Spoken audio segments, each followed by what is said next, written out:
여러분 더운 휴일 휴가 잘 보내셨습니까? 대구 경북 소식입니다. 휴일인 오늘도 영천, 경주의 낮 최고 기온이 36.1도까지 올라 전국 최고를 기록했고 대구도 35.6도까지 올라가는 등 푹푹 찌는 찜통 더위가 이어지면서 도심 곳곳은 더위를 피하려는 사람들로 북적였습니다. 고속도로는 휴가 차량으로 몸살을 앓았는데요. 폭염 속 휴일 표정을 도성진 기자가 전해드립니다. 건물에 둘러싸여 뜨거운 공기로 숨이 턱턱 막히는 대구 도심.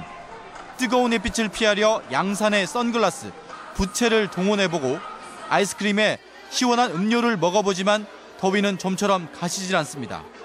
가만히 서 있기도 힘든 찜통 더위. 탈 인형을 써야 하는 아르바이트는 그야말로 극한 직업입니다.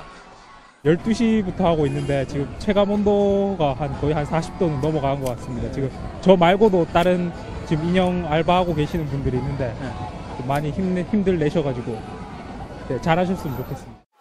가까운 도심에서 물놀이를 즐길 수 있는 곳은 하루 종일 북적이었습니다. 하지만 물속이 아니면 피할 수 없는 대구의 더위. 장성에서 지난 금요일에 왔는데 대구 올 때 원래 30년 살았지만 거기 살다가 여기 오니까 여기 너무 덥고 들어오면서 바로 숨이 턱턱 막히더라고요. 가족, 친구들과 물장난을 치고 시원하게 미끄럼틀을 타면 더위를 잠시 잊을 수 있습니다. 지난주부터 너무 찜통더위라 가지고 밖에 숨도 못 쉴 정도로 다니기 힘들었는데 오늘 그래도 애하고 이렇게 나와가지고 시원하게 물놀이 하니까 참 좋습니다. 영천, 경주의 낮 최고 기온이 36.1도까지 올라 전국 최고를 기록한 가운데 대구 35.6, 포항 36도로 폭염이 이어졌고 일부 지역엔 20mm 안팎의 소나기가 내렸습니다. 더위를 피해 시원한 곳으로 떠나는 휴가 차량이 이어지면서 지역 고속도로가 하루 종일 몸살을 앓은 가운데 당분간 폭염은 계속될 전망입니다. MBC 뉴스 도성진입니다. 폭염이 이어지면서 축산 농가에도 비상이 걸렸습니다. 농가에서는 축사 지붕이나 주변에 물을 뿌려 열을 식히거나 냉방장치를 가동하는 등 가축들이 더위에 지쳐 먹이를 적게 먹거나 스트레스를 받아 생육에 지장이 없도록 온 힘을 기울이고 있습니다. 일부 시군은 축사 온도를 낮추기 위해 송풍기를 축산 농가에 지원하고 더위에 취약한 양계 농가에 약품도 공급하고 있습니다. 소공인이라는 말 혹시 들어보셨습니까? 소규모 제조업자를 가리키는 말인데요. 도시형 소공인 특별법이 만들어진 뒤 이들에 대한 지원이 탄력을 받고 있습니다. 김철우 기자가 전해드립니다. 대구 교동시장 부근에 자리 잡은 주얼리 지원센터. 귀금속 업체에서 이메일로 보내온 디자인을 손보는 작업이 한창입니다. 전처리 과정을 거쳐 3D 프린터에 넣으면 1시간에서 서너 시간 뒤면 제품의 원형이 만들어집니다.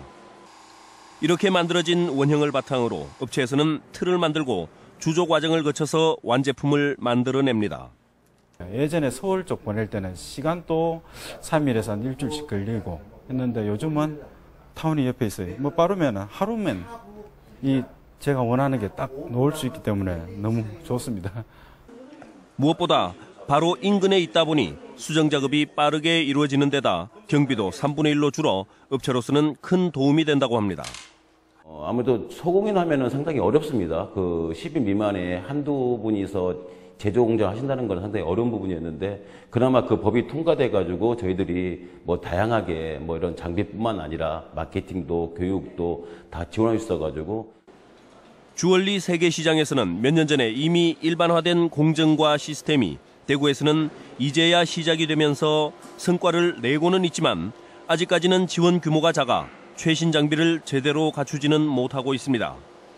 대구의 특화산업, 주얼리의 경쟁력을 높이기 위해서는 보다 폭넓은 조사와 지원이 뒤따라야 할 것으로 보입니다.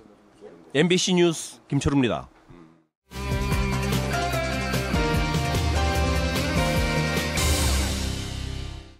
시청자와의 쌍방향 소통으로 만들어지는 뉴스 모바일 MBN입니다.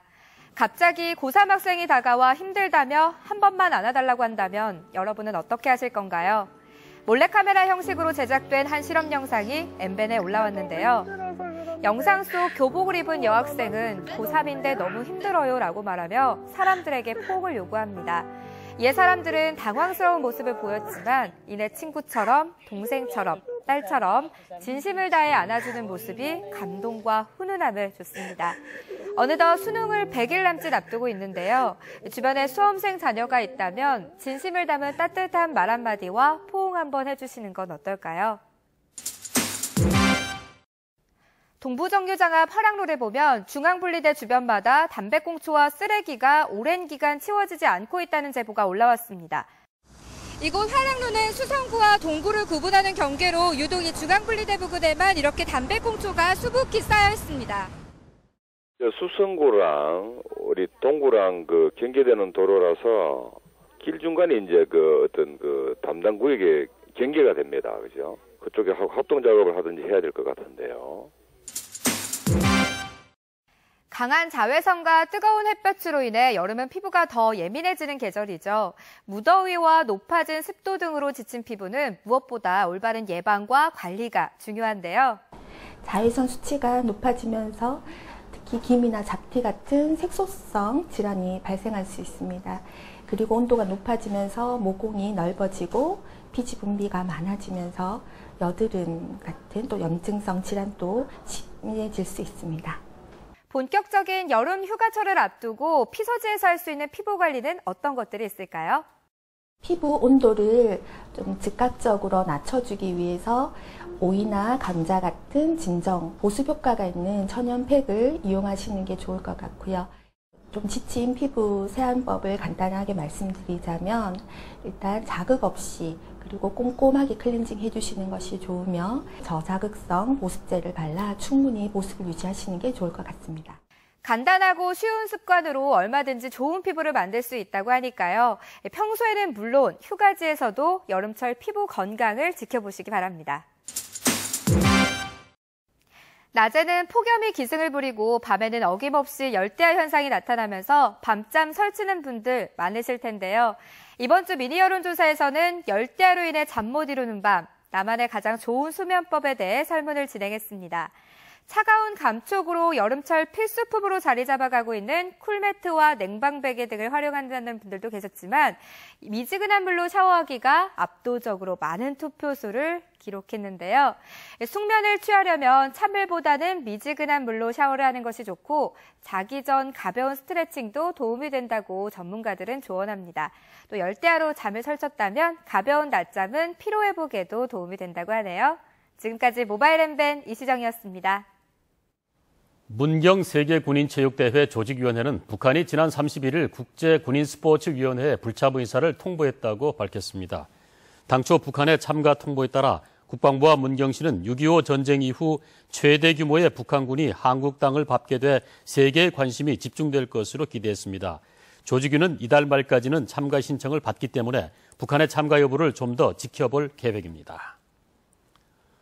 대구 동부경찰서는 동대구역 복합환승센터 공사장 사고와 관련해 오늘 근로자와 건설사 관계자 등을 상대로 사고 원인을 조사했습니다. 경찰은 내일은 국립과학수사연구원과 합동으로 사고 현장에서 2차 정밀 감식을 하는 한편 H빔이 무너지면서 사고가 난 만큼 설계 도면에 따라 제대로 시공됐는지를 조사해 정확한 원인을 규명한 뒤 최종 사법처리 대상을 정하겠다고 밝혔습니다. 대구시가 내년 예산에 반영할 주민참여 예산 제안 사업을 14일까지 추가로 공모해 접수된 제안은 26일까지 주민참여예산위원회 심사를 거쳐 8월 말 최종 확정될 예정입니다. 주민참여예산위원회는 지난달 214건의 주민제안 사업을 심사해 약 40억 원을 내년도 사업 예산에 반영시킬 것을 최종 결정했습니다. 지금까지 대구 경북권 소식을 전해드렸습니다.